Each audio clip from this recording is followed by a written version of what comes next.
What's up, Herbalist? This is Mason. Welcome back to the HerbRally podcast.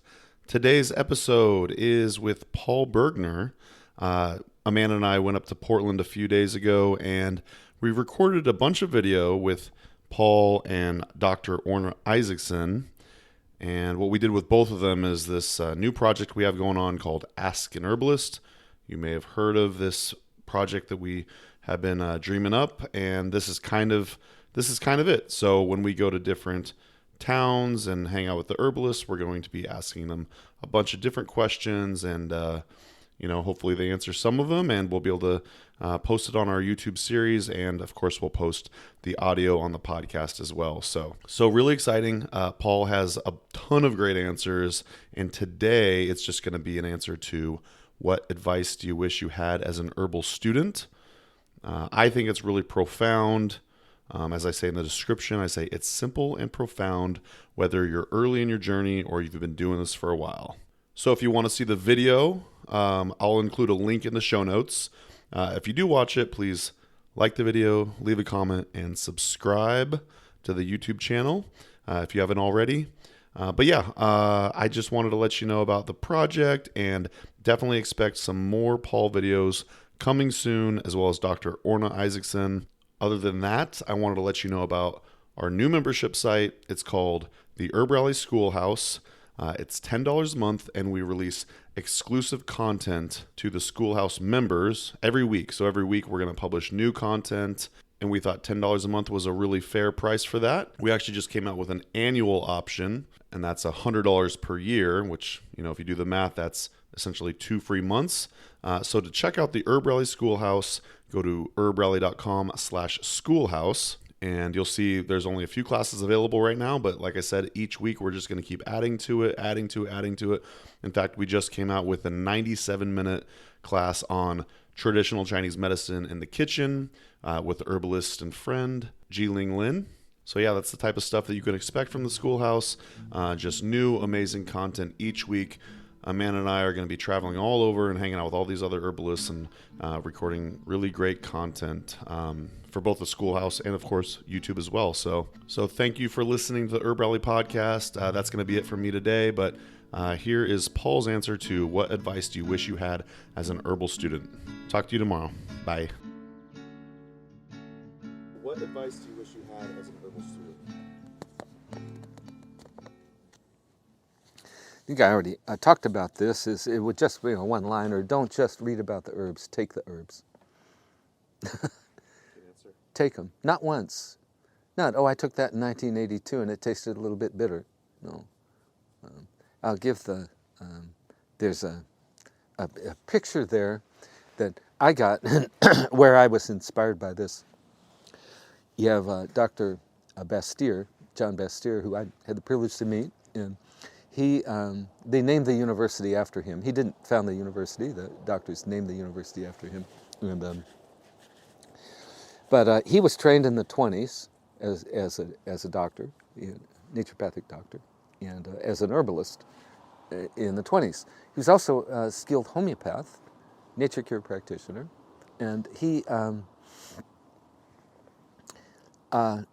had a habit that he established while he was in medical school of reading one materia medica item every night as the last thing he did before he went to bed. He'd keep materia medica by his bed, sit there and read it, fall asleep. You have to think the psychology of that. Your unconscious mind is still working on that all night long. That's the last thing, your curiosity, and think, it gets set into your memory better, right? And what that means is he did that for 50 years. He continued that all his life, he said. As far as I know, the recording where it was reported to me. So I tell my students, if in 50 years you'd like to have a university named after you, right? Read a materia medica item every night before bed, right? And I put this, I have that you mentioned, you had this course, How to Become a Master Herbalist in 30 years or more. One of the things is read materia medica every day. Right? Don't learn your 40 herbs and adopt an herbalist identity and that's it. Continue to read and reread. right? And, you know, my experience, you reread what you read 5 years ago, but you now have 5 years of context to put that into that you didn't have before. You know, all the other evolving stuff you had, and you can raise more questions on that. So that I wish I had been told to read an herb a day, but more important is the take an herb a day, the taste an herb a day. I do believe I talked about this a minute ago, but to go to the Bastyr example, Bill Mitchell was one of the founders of Bastyr. He's a naturopathic doctor and an herbalist. And Mitchell, Bastyr kind of brought naturopathic, eclectic style herbalism into the 20th century. And Mitchell took that and developed it and brought it further. He has a very nice herbal book by Dr. Bill Mitchell. He has subsequently passed away, God rest his soul. And but he said he had a practice that when he would come into his clinic, he would go to the shelf, take a tincture off the shelf blind, not see what it was, put it in his mouth, feel its effects, and then either guess what it was or look what it was, right?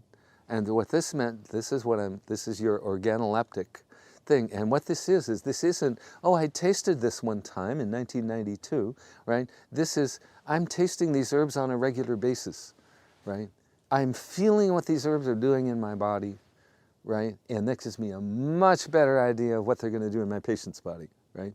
Exactly much. You have these 5 herbs are expectorants, but you taste 5 expectorants, and there might be expectorant in a little bit different way, right?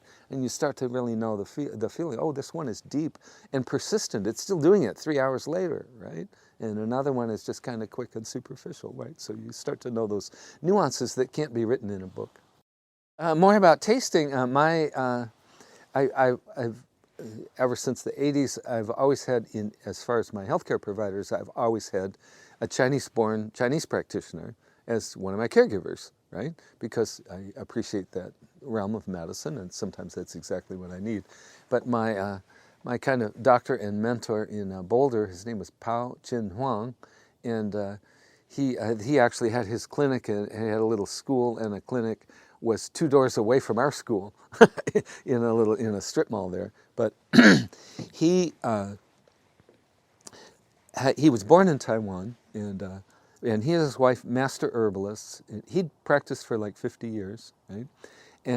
But they bought land there in Boulder County, and the land, and of course they let it grow with all the native plants. They let them all grow there, and gradually over time he developed an understanding of the properties of all the native plants on his land from a Chinese perspective, right? And one day, we were out in front of his school, and somebody brought a plant up, and it was one of the native invasive plants. I forgot which one. It may have been Russian thistle. I'm not sure. No, it wasn't that. Okay, sorry about that. But I saw him. He looks at it, and he goes like this, and he takes it. And he just breaks a little piece of it like this. Holds it in his mouth like this. And just about this long, about 10 seconds, he says, spleen chi, like that, and went on. And you see this knowledge, this is a knowledge of herbs that you can put it in your mouth and feel what it's doing energetically. You feel the tissues it's affecting, and so on. So that's another story, tasting herbs, right? I wish I'd been told. So I'm telling you guys, read an herb a day and take an herb a day. And that's going to do it for today's episode. Thanks so much for listening to the HerbRally podcast. If you'd like to hear more from us here at HerbRally, we now have a text message community, believe it or not.